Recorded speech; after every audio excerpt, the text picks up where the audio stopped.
Elder Thomas Biesinger is credited with being the first missionary to enter the Czech Republic in 1884. He baptized Anthon Just in June 1884, but unfortunately was soon thereafter imprisoned, tried, and banished from the country.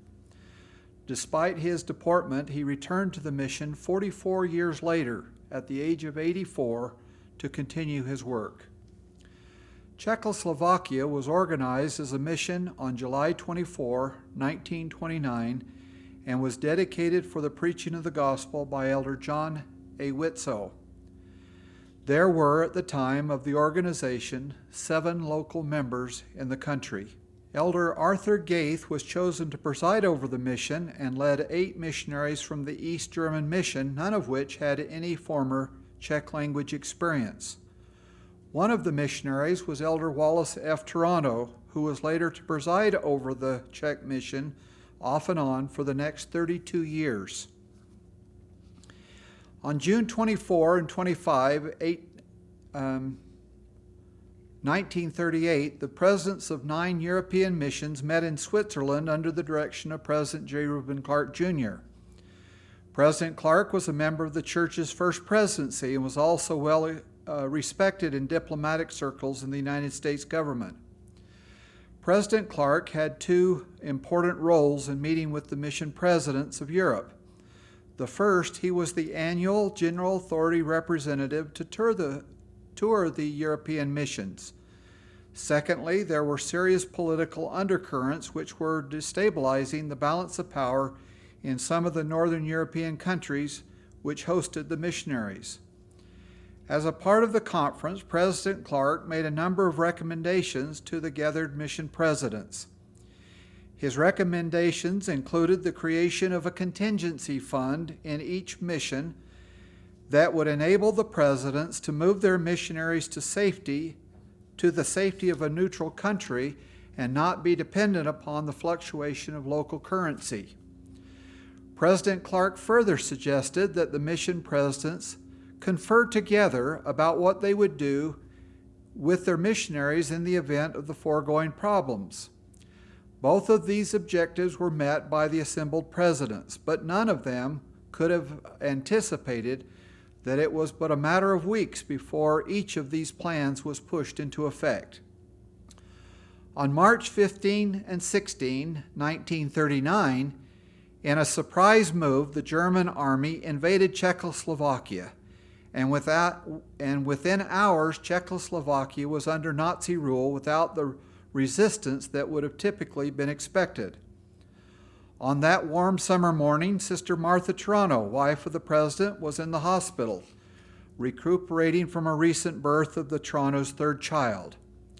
She heard the commotion in the streets, saw the concerns of staff members, but initially had no idea of its cause. There were rumblings of every sort, she remembered, from vehicles large and small riding over the cobblestone street, noise of people running and shouting, and even much unrest and chatter among the nurses. Ultimately, she inquired of one of the employees the cause of all the commotion, and she was answered that a surprise German invasion was in progress. She called her husband, and he confirmed the news of the invasion. President Toronto assured me, she said, that everything was all right, except that we were now being ruled by the Germans. Elder Milton Madsen recorded, "They took over all the radio stations and government buildings so quickly that the Czechs offered no resistance. Numerous other restrictions were initiated and implemented against the locals and the missionaries alike.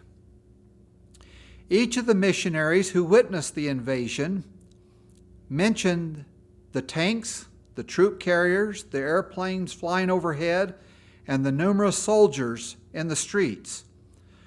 Although it was strictly forbidden, many of them took pictures of the invasion, which was in process, making this a rare visual documentation of a very significant historical event.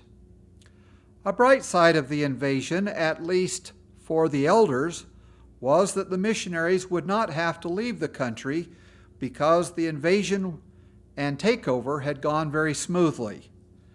The downside, of course, to both the local members and the missionaries was the fear and uncertainty that the occupation of foreign troops bent on ruling the nation had for the people. "We had to be very careful," remembered Elder Robert Lee. "There sure was a lot of rumors floating around about a war." Lee further recalled, "I went down and took one shot with my camera of the broken windows, and I got stopped by the police. I explained who I was, and they let me go without further questioning." What the country was experiencing, however, was anything but normal. As the time went on, false arrests, concentration camps, and executions took care of the leaders and the artisans whose skills were lost when they died. With the overthrow of the Czech government, the missionaries were still allowed by the church leaders to remain, due in part that the church still had missionaries in 2 separate German missions, and the peaceful takeover made the Czech government, now under German control, where the missionaries were recognized, welcome, and to a limited degree successful. The mission had to make adjustments to comply with the regulations of and to avoid any problems with the German-controlled government. President Toronto advised the missionaries to discontinue tracting, not because it was against the law, but because he decided it was prudent that they not be any more visible to the government than necessary. In addition, all public meetings of more than 3 people were outlawed without specific permission. And at night, a strict curfew was ordered and no one was allowed on the streets. President Toronto restricted the elders to teaching contacts they already knew, and those referred to them by local members. They concentrated most of their efforts on visiting individuals already members. Further, missionaries were also expected to report periodically by telephone to the mission office. Elder Verdell R. Bishop served for a time as the mission secretary, and it was his responsibility to receive these telephone reports. When the German government imposed restrictions on public gatherings, the church was already in compliance. Nevertheless, even the strongest members felt the pressures of the occupation and worried about what the new regime meant for the church in Czechoslovakia. The saints, and especially the missionaries, were never quite certain when they might be breaking the law, and with the people anxious and preoccupied, the missionaries enjoyed only limited success after the invasion. People became very careful who they would talk to and what they said, as they never knew who might turn them into the Nazi secret police.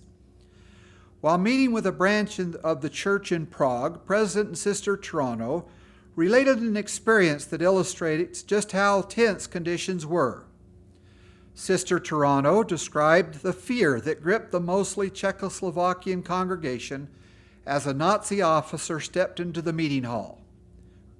Quote, "We were all in church on Sunday morning attending a program. The service was drawing to a close but was still in progress when the back door of the meeting house opened and in stepped a tall Nazi officer. The congregation, members and friends alike, froze in their seats.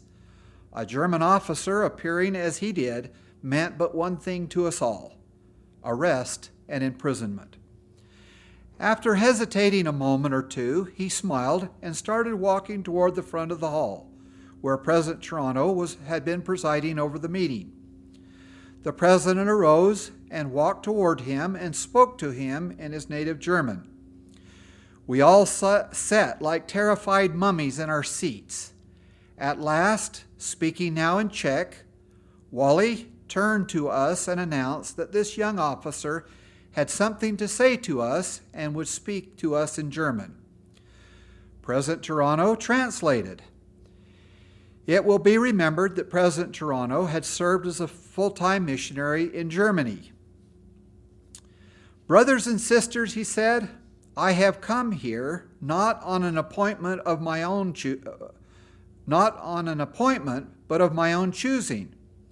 I come here to Czechoslovakia as a servant of my government. I know we have brought you considerable distress and dismay. We have caused already much suffering. Nevertheless, you and I have something in common, something which oversteps the boundaries of race, language, and color. You and I have the gospel of Jesus Christ. Despite the fact that I speak German and you speak Czech, yet because of the gospel we still speak in common terms. The time is coming when we shall know this better than ever before. The officer then reaffirmed his faith in the restored gospel, asked if he could participate with the branch in their worship services. When he finished speaking, the members welcomed him with great emotion. For the next several months, and until he was reassigned to another area, the officer attended the branch meetings and some social activities in Prague. Throughout this period, missionaries continued to work. No new missionaries were sent to the mission, and the older missionaries were sent home as their time elapsed, and they were released. On June 3, 1939, President Toronto received a letter from the First Presidency which in part directed, quote, in view of the political changes, it is deemed advisable to attach the branches of the church in Czechoslovakia to the East German mission. You are therefore authorized to close the office of the Czechoslovak mission as of July 1, 1939. President Toronto was surprised by the directive. He did not, after some contemplation, believe that the First Presidency was fully aware of how much political conditions had stabilized since the German takeover. By mid-June, he attended a conference of European mission presidents in Switzerland and discussed with Elder Joseph Fielding Smith, member of the 12 in charge of touring the missions, the condition of his mission. Elder Smith presided at the conference and subsequently visited with each of the mission presidents in Europe during the summer of 1939. The concerns over political conditions and the prospects of war must have been a major topic of discussion and even some concern during these conferences. Elder Smith interviewed each of the mission presidents and endorsed President Toronto's position that political conditions did not necessitate the closure of the mission. He directed President Toronto to send a report of his views of the situation to the First Presidency. Elder Smith likewise wrote a letter with his own assessments and recommendations. Before the end of June 1939, President Toronto received a cable from the First Presidency deferring his release and delaying the evacuation of the mission. One of the first and retrospectively most significant problems experienced in the mission occurred in July of 1939, when two American missionaries, Elder Robert Lee and Rulon Payne, attempted to help a Jewish woman with American dollars by exchanging it for local currency. The exchange had had not been made, although it was intended. The missionaries, believing that they were assisting a local member to avoid incarceration and or deportation. While there was money to be made by the missionaries or anyone else for the exchange of American dollars on the black market, the elders were not intending to break the currency laws of the country. Elder Lee explained, "I believed I was doing nothing strictly forbidden." For example, several of our brethren, including myself, President Toronto afterwards told the First Presidency, had assisted some of our Jewish friends to place deposits outside of the country in exchange for Czech crowns. When the Germans took over things, a strict ordinance was passed forbidding the sale of money outside of authorized German banks. Despite knowing of the ordinance, most of the missionaries had never experienced the enforcement of it and were consequently not strictly in compliance with it. On July 10th, Monday morning, 1939, Elders Lee and Payne, serving together in Prague, both of whom had money, traveler's checks, and personal checks from home, and determined to exchange them, and contacted an individual to make the exchange. The individual contacted was an undercover Gestapo agent. Another missionary explained, "A Jewish lady who had come to all of our church activities had been asking us for American money and seemed desperate. Lee received $50 from his parents, and he asked the mission president if he could give some of the money to help this sister. He was told that he could if he thought it would help. Elder Lee called the lady, and she told them to meet her at a certain place. When they went there, a car pulled up with the lady in the back seat. She motioned them to get in, and as they did, she stepped out, and the Gestapo agents climbed in. 3 agents arrested the 2 elders and took them to the headquarters for preliminary questioning and then to prison. Later, armed with information on where the missionaries lived, agents went to their apartment where they searched for evidence against them. In their thorough search, the Gestapo agents found and confiscated what was classified as incriminating evidence, including some uncashed checks to them from other missionaries, a violation of the Germans' currency laws, and a book of Czech poetry, which included one that was construed to have communistic overtones, a violation of propaganda statutes. Unfortunately, and in a good case of bad timing, 2 additional American elders, Verdell R. Bishop and Asel Moulton, who had not seen Lee and Payne during the day, nor had they received their check-in call, went first to the chapel to look for them. None of the members had reported seeing them, and so they decided to go to their apartment.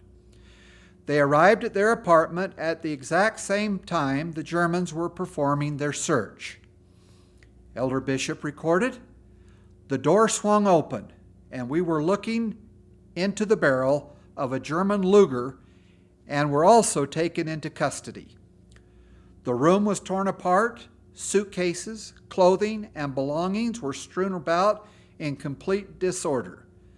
They had gone through everything and thrown things all around."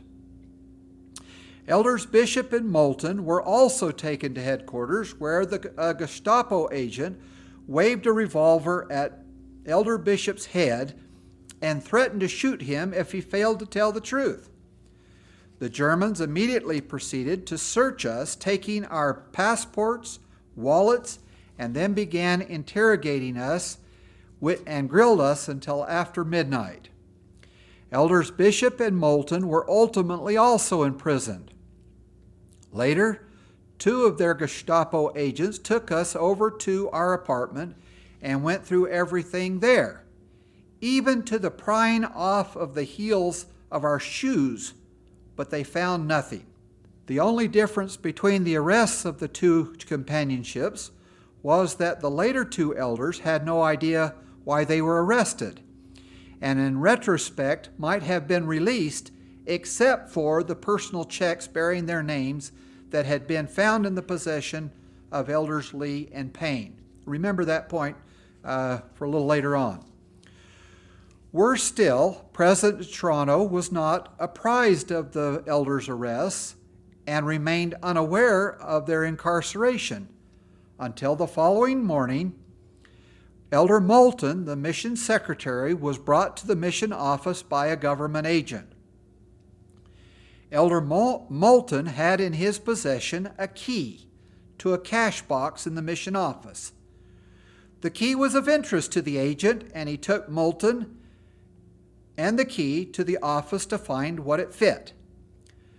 The cash box in the mission office contained the Czech mission contingency funds in British pounds and in American dollars, and was kept to be used in the event of an emergency. These monies were to be held in case of an evacuation from the country or even from the continent became necessary. When the agent was shown the box which fit the key, he was distracted momentarily by Elder Moulton, while President Toronto quickly removed most of the cash, which would have in itself been incriminating against the individuals, including the president, and against the mission. The cash was hurriedly stuffed in a drawer, and consequently the agent confiscated the box, the remainder of its contents, and returned Elder Moulton to his cell at the penitentiary without any explanation to the president. While there, Moulton was able to alert the president that he and 3 other elders were all in jail, each in a separate cell. The Pankrak Penitentiary, in which the missionaries had been remanded, was supposed to be the most modern in Czechoslovakia. Despite what it was supposed to be, it was already grossly overcrowded. The missionaries were stripped except for their underclothing and were separated from each other and put into a cell measuring approximately 7 by 19 feet. The cells were meant for only one person, but 2 other prisoners, in addition to the missionary, for a total of 3, shared each cell. They slept on straw mats which rested on the floor, and we always had to sleep with our feet pointed toward the door, they remembered. The only furnishing in the cell was a Susie, which served as a toilet, wash basin, wash tub in some cases. The door of the cell was made of solid wood, with a small peep door about 8 or 9 inches square in it. The door could be opened from the outside at the pleasure of the guard. Through the smaller door was a peephole which was fixed so that the prisoner could not see out. The inmates could talk with the other prisoners who were in their cell, but were not allowed to speak with anyone outside. Elders Lee learned that Elder Payne was in the next cell. Since they were not allowed to talk, they developed a code system. We tapped on the wall so we could communicate to one another through the walls. Supposedly, each day the prisoners were allowed a short period out of doors, wherein they were permitted to walk around the prison yard or to exercise. But again, they were not allowed to visit. Elders Lee and Payne learned that when they would bring us out, they would line us up in front of the cells. And so Elder Payne would be in the first in his line, and I would be the last in my line. Therefore, we would stand together. We could pass things back and forth, messages, items of food, or something like that. The food served to the inmates was enough in quantity, but lacked any strength-building vitamins. After doing our exercise, Elder Lee remembered, we would be almost entirely exhausted. Another missionary remembered that it consisted of a bean meal bread and a watery, weak broth made from potato peelings. There was some variety in the way it was prepared, but each day the prisoners were served soup, alternating each day with beans, peas, and lentils, and black bread, which often had sawdust filler baked into it. Sunday was a special day. For breakfast, we got barley coffee, unsweetened, and our black bread. For dinner, we got noodle soup, which was the best we received during the whole week. Meat was rarely served, and when we got any, it was in very small portions and was so hard it could not be cut. Occasionally, they were served a bowl of rice and bacon, which was never cooked, and we ate that cold with lots of black bread. For entertainment or distraction, the elders passed their time remembering scriptures, experiences, memories, and of their families. Two of the elders separately reported of pressing small pieces of bread into squares and of allowing it to dry on the windowsill. They each created a small pair of dice, which was marked and rolled on the floor of the cell to pass the time. Another made some unsophisticated chess pieces. He learned from an Austrian cellmate how to play the game, a form of recreation he continued to enjoy throughout the remainder of his life. Still another made a miniature set of playing cards. The cards were made from safety pin cards that Sister Toronto had furnished him. Since he was not allowed or provided any writing utensils, he wrote the different symbols and numbers on the cards using match heads. Matches were available in the cells since the only light inside were candles provided by the guards. Elder Lee noted, "Locked in a cell, you're not going to burn anything down." Sister Toronto, or one of the other missionaries, were allowed to visit the prison once a week with a fresh bundle of freshly laundered clothing for each of the elders, and to retrieve their dirty clothes for cleaning and for subsequent exchanges. Never, however, were they allowed to see the prisoners. After learning where they were incarcerated, President Toronto repeatedly went to the prison to government officials to secure the release of the four elders, still not knowing why they had been arrested. Since no official charges had been filed against them, it made it a guessing game. Only once was the president allowed to see the elders, and that through the demands of the American consulate in Czechoslovakia. On this occasion, the elders were permitted into another part of the prison to shower. Only once, in addition to that, were the missionaries shaved during their imprisonment, and that was done for them. During his frequent visits, President Toronto was told a different story about what charges could be brought against the missionaries. Further, depending on what the charges were on a particular day, changed what it would cost to get them out. The fines ranged from $1,000 each to $10,000 each for their release.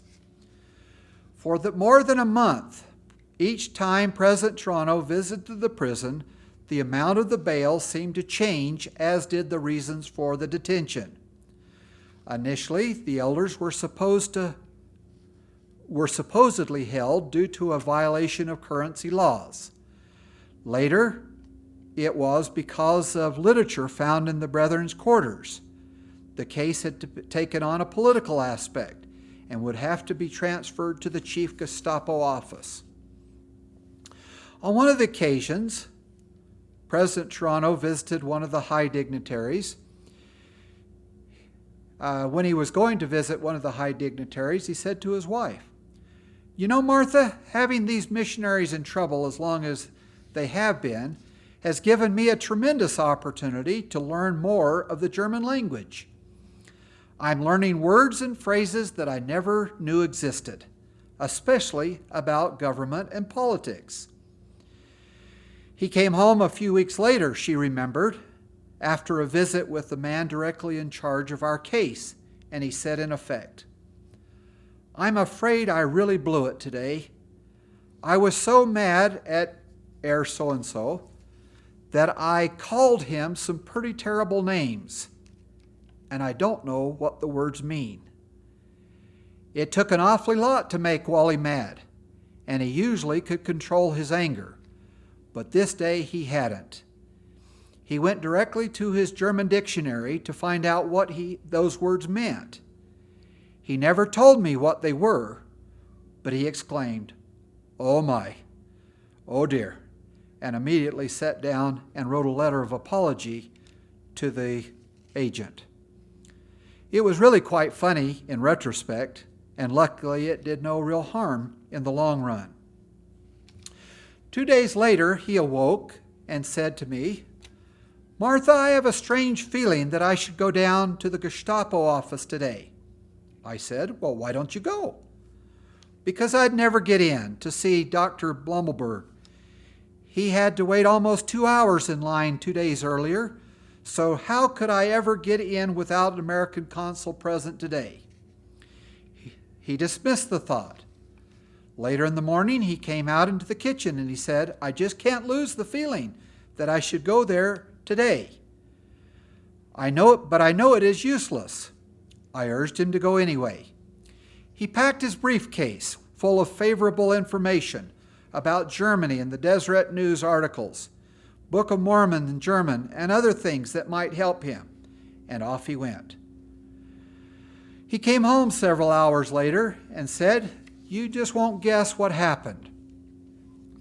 I was standing in the long line of people, waiting my turn, when the guard came up, and one by one he eliminated the people standing in line in front of me. As he approached me, he said, "Oh, you are the man from the American Embassy. You may go right in." I tried to hide my surprise, and I didn't think it expedient to tell him that I wasn't who he thought I was. President Toronto said of this experience, "The case was finally transferred to the Chief Gestapo office where it was being investigated from the political angle.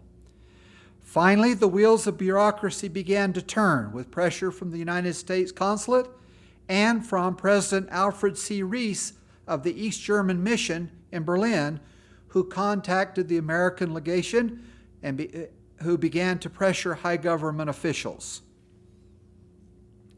When we visited, we were told that all the political charges had been dropped. With this new development, a meeting was arranged by the American consul in Prague for President Toronto to meet with the Gestapo chief, Dr. Blummelberg. The Gestapo chief told the mission president, among other things, that a law had been broken and that fines up to 10 times the amount involved could be assessed and imprisonment for up to 6 months or both could be imposed. Dr. Blummelberg then offered the release of the prisoners for 5,000 American dollars each.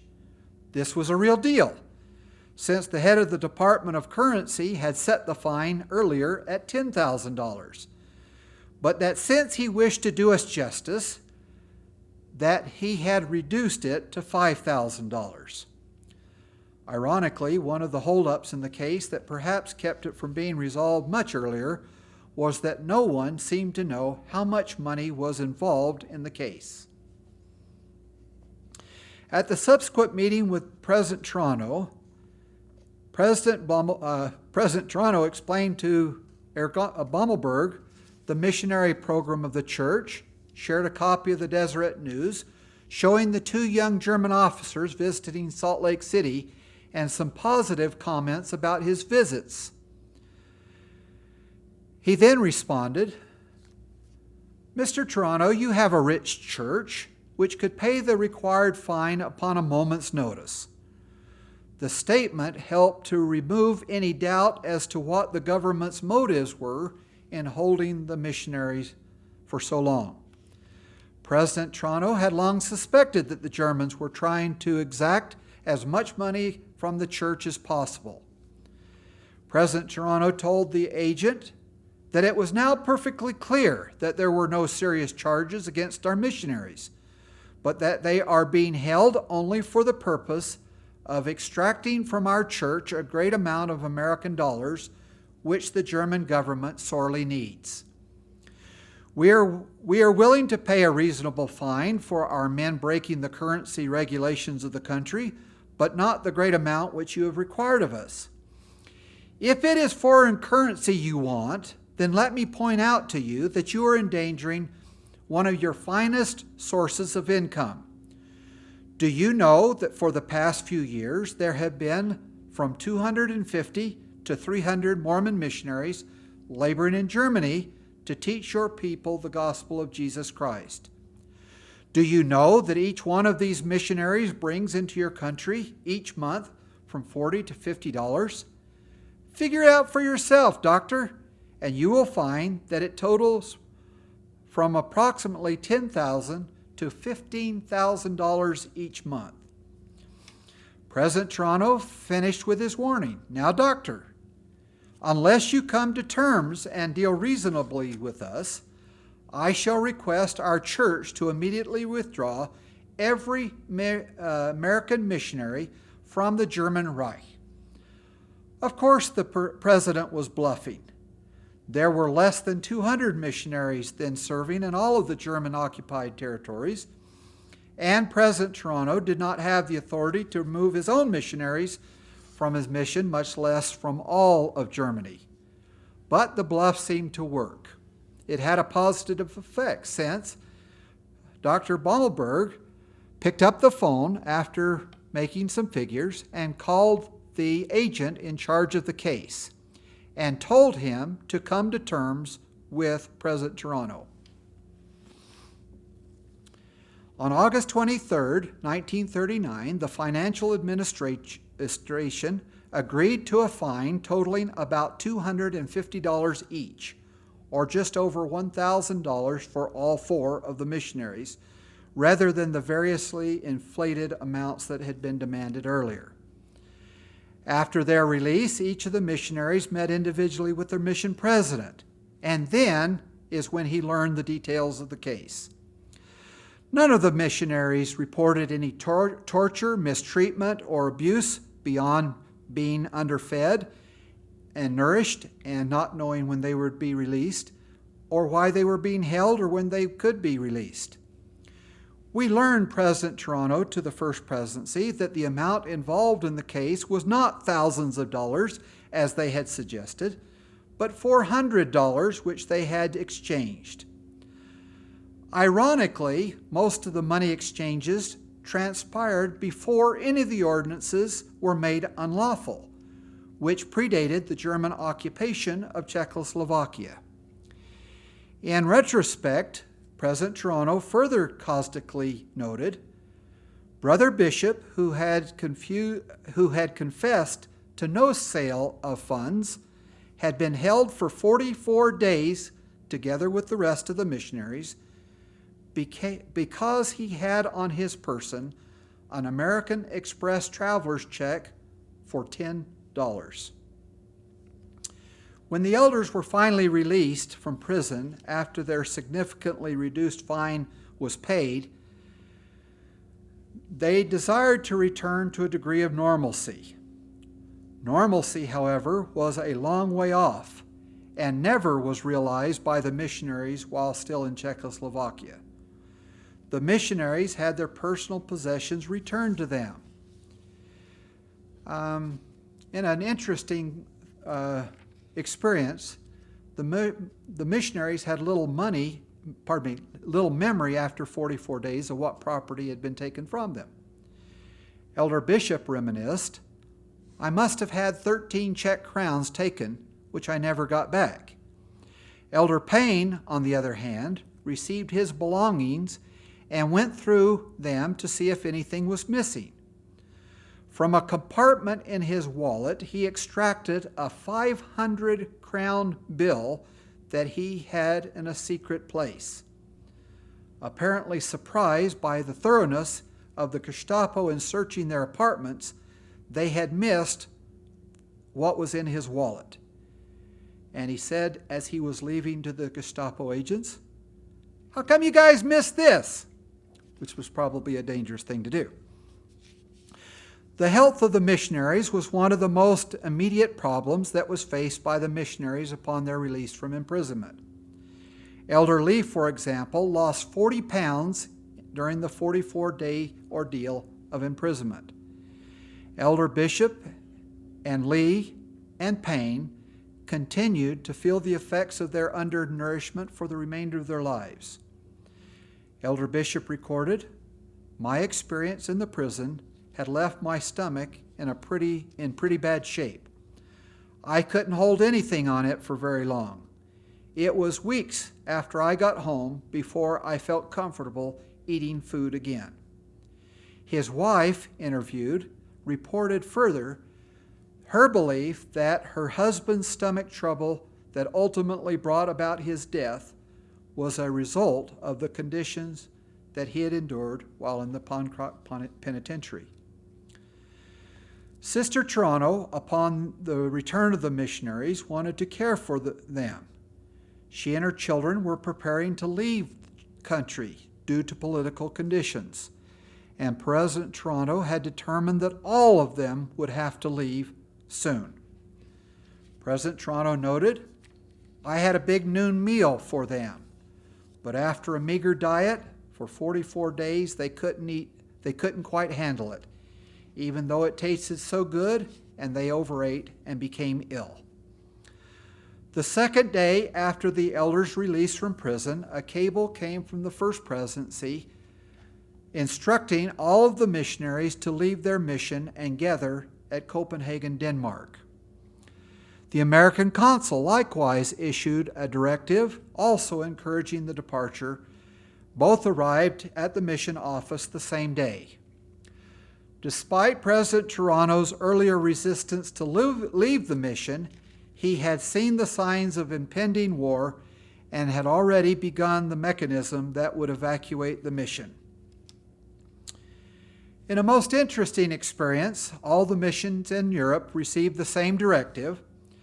President M. Douglas Wood of the West German Mission was packing books and other mission property in preparation for their departure from Frankfurt. He read in the mission history an account to his mission staff of the experiences of the missionaries leaving from the same countries 24 years earlier at the outbreak of World War II. Ironically, 2 of the missionaries got left behind. They had endured the takeover, the invasion of Russian troops. They were further reconquered by the German troops, and through it all, the missionaries witnessed a bloodbath on the streets of Tilsit in northeastern Germany. The following day after the elders' release from prison, while regular civilian train travel was still available, Sister Toronto and her 2 children and 6-month-old infant left for Denmark. President Toronto sent some mission property and a large amount, nearly $3,000, with her. He felt that the government and border officials were less likely to search a woman with small children. Sister Toronto was not sure she wanted to do it, but was obedient and put the money, contrary to what she would have done, in her coat pocket rather than in her purse. A Jewish friend to the Torontos tipped the conductor of the train and asked her that she not be bothered until she had arrived, until the family arrived in Berlin. Since she didn't know her way around and didn't know how to make the connections in Berlin, Sister Toronto was met in Germany by an Elder Lambert. He was assigned by the mission president in Germany to assist her to make certain she made the proper travel connections and was settled on the train. On one occasion, Sister Toronto remembered, Elder Lambert placed me in a safe place and told me to stay there until the crowd had passed through the gates. She remained in her place while the missionary went ahead. He climbed the tall gate and jumped down on the other side. He was well down the platform before the gates were opened, and the crowd, mostly Americans making every effort to get home, surged in. Elder Lambert climbed aboard the train, saved her a compartment, stuck his head out the window to direct the family to his position. She was able to remain in the compartment until she arrived in Copenhagen, since the train was pulled on board a ferry boat that floated her across the North Sea. After parts of 2 days of travel, the Torontos were met in Copenhagen by missionary personnel. She and her children were housed in the Danish mission home with the Mark Garf family, who presided over the Copenhagen mission. But then came the hardest part of the whole experience for her. That is, waiting for her husband and the missionaries to come. President Toronto intended to follow his family with the remainder of the released missionaries within a short time, but he had to delay his plans much longer than he expected. The elders were expected to get their visas and other exit documents. As they went to do so, Elder Payne was not allowed to get his exit visa. When he went to the government office to obtain it, he was rearrested. He was again taken into custody, frisked, strip searched, and re-imprisoned by the Gestapo agents in the same prison that he had come out of just days before. After sending the other elders on ahead to Denmark without him and Elder Payne, President Toronto, in company with the American consul, demanded an immediate investigation from the German government. Once again, no notification of his arrest, his whereabouts, or any charges were given to anyone. As a result of the diplomatic pressure and the urgency of President Toronto, the delegation learned that Elder Payne had been arrested because he had the same name as a British spy that the Nazis were actively looking for.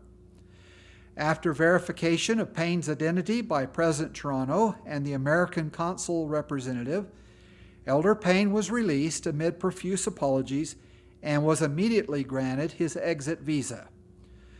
President Toronto and Elder Payne departed from Czechoslovakia the same night. In retrospect, it was the last time they could have departed. They put Elder Payne in the middle of the British representatives so that he could be kept safe and to avoid him being rearrested yet again. Sister Toronto had expected her husband and the rest of the missionaries to follow her arrival in Denmark within a few hours. But with delays of getting government approval and documents to exit the country and the rearrest of Elder Payne, their delay stretched into days. When they had not come on the third day, she began to worry, and with each passing hour without news, her anxiety increased. She recorded, "I was so worried and upset. We were watching all the news and the things which would come over the wires and the bulletins posted in the square in Copenhagen. And I'd come back to the mission home and I'd say to Elder Joseph Fielding Smith, 'Brother Smith, what am I going to do?' He would put his arm lovingly around me and say, 'Sister Toronto, this war will not start until Brother Toronto and those missionaries get on Danish soil.'" Sister Evelyn Wood, the wife of the previously mentioned President Douglas Wood, remembered the same experience.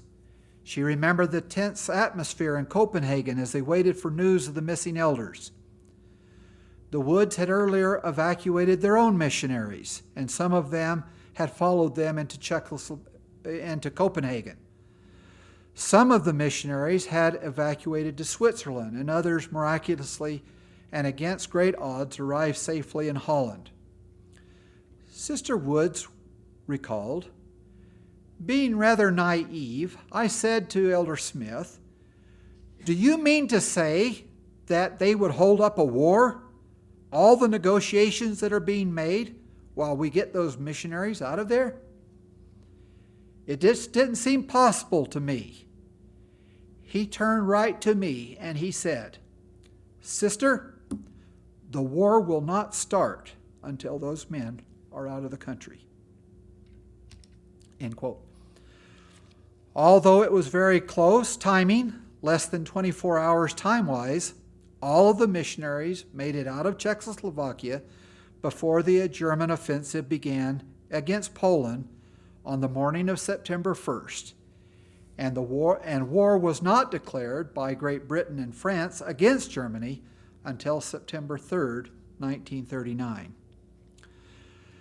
President Toronto and Elder Payne met the other missionaries in Berlin after they had had a day of sightseeing, and they came out on the last train over the last ferry boat across the North Sea to Copenhagen. While waiting in Copenhagen, Elder Smith would meet with the missionaries each day. First, they would have a report on conditions that existed in the countries the missionaries had recently come from. They would give a report, for example, of the progress of President Toronto and the missionaries. Then Elder Smith would conduct a question and answer session among the missionaries that would typically last for 2 or 3 hours in the morning.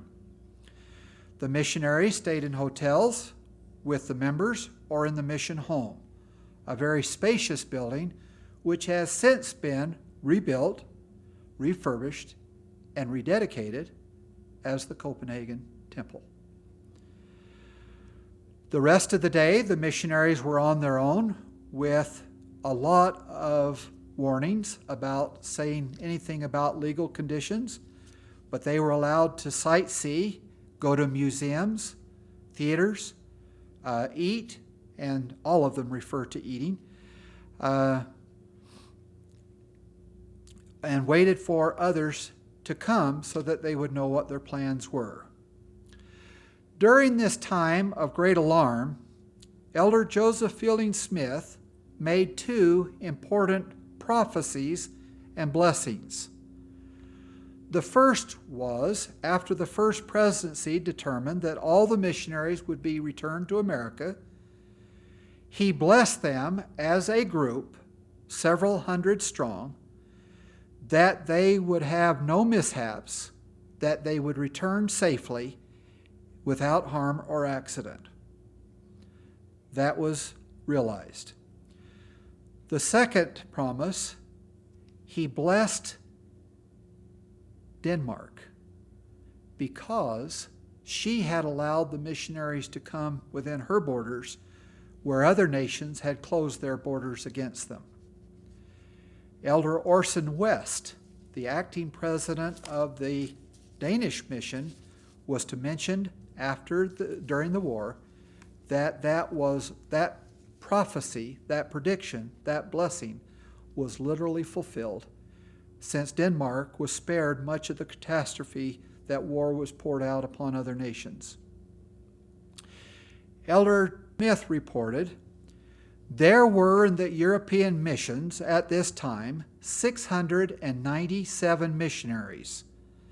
611 were elders, 63 were young women missionaries, and the other 23 were mission presidents, their wives, and children.